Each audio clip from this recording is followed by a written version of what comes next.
Bienvenue à tous, chers abonnés, sur votre chaîne préférée. Cameroun Info 237. Nous sommes ravis de vous retrouver pour une analyse politique qui fait grand bruit au Cameroun. Le titre du sujet apparaît clairement à l'écran. Un coup d'avance, comment Issa Chiroma a dribblé les services de renseignement de Biya. Aujourd'hui, nous plongeons au cœur d'une manœuvre politique spectaculaire qui a secoué les fondations du Palais de l'Unité. Nous allons décortiquer ensemble le coup de maître stratégique d'Issa Chiroma Bakary. Comment cet allié de longue date, ancien ministre du régime, athée, il put orchestrer une rupture politique et lancer sa candidature présidentielle sans que les redoutables services de renseignement de Yaoundé ne le voient venir. Nous allons vous expliquer les trois clés de ce dribble. Le timing parfait de sa démission, l'impact de l'isolement du chef de l'État et l'importance de son ancrage populaire à Garoua. Mais avant de commencer cette analyse pointue et détaillée, un petit geste pour soutenir notre travail de décryptage, nous vous demandons amicalement de nous laisser un pouce bleu pour encourager notre équipe. Et si ce n'est pas encore fait, abonnez-vous et activez la cloche des notifications pour rester scotché à toutes les mises à jour et analyses exclusives de la Team Cameroun Info 237. Si tout est prêt de votre côté, c'est parti pour le reportage. Reportage Cameroun Infos 237, l'échappée stratégique.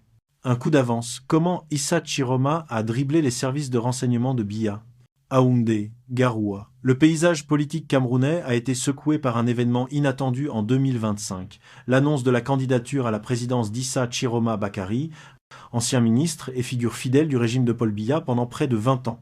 Plus qu'une simple candidature d'opposition, sa démarche est apparue comme un coup de maître stratégique, réussissant à déjouer la vigilance des services de renseignement et de sécurité, comme la DGRE ou la DGSN, traditionnellement très informés des moindres mouvements au sommet de l'État.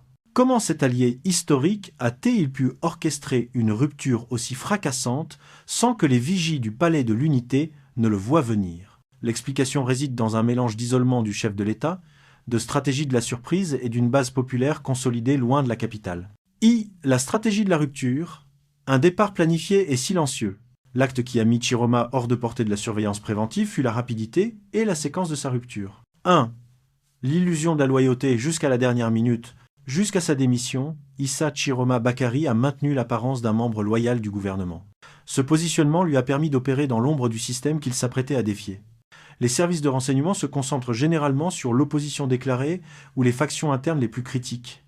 L'exemple concret est que, en tant que ministre en exercice, jusqu'en juin 2025, il bénéficiait d'une immunité de fait et d'un statut qui détournait les soupçons d'une défection imminente. 2. La démission éclair, suivie de la candidature. Selon les informations disponibles, l'annonce de sa candidature est intervenue seulement 24 heures après sa démission, le 26 juin 2025. Ce timing serré est crucial. Il a laissé un délai extrêmement court au service de l'État pour analyser la portée de sa démission. Était-ce une simple retraite ou une rupture politique?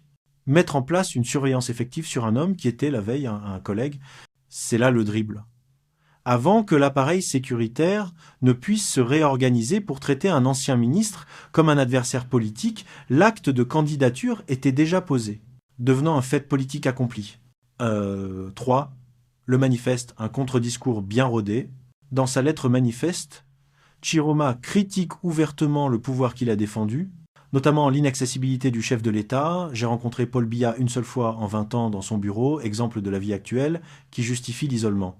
En pointant l'absence d'un partenaire, le président, et le manque de réunions de travail comme les conseils des ministres, il justifie sa rupture, la présentant non pas comme une trahison personnelle, mais comme une réponse à l'immobilisme d'un système. Cette explication, basée sur l'expérience vécue au sommet de l'État, a résonné auprès d'une partie de l'opinion. 2. Le renseignement dribblé par l'inaccessibilité et la base régionale. Au-delà de la stratégie de l'annonce, le succès du contournement s'explique par la structure même du pouvoir camerounais. 1. L'inaccessibilité du chef de l'État. Comme Chiroma l'a lui-même affirmé, l'invisibilité et l'inaccessibilité du président Biya selon ses dires, il aurait rencontré le chef de l'État une seule fois en 20 ans dans son bureau, crée un vide d'information au sommet. L'explication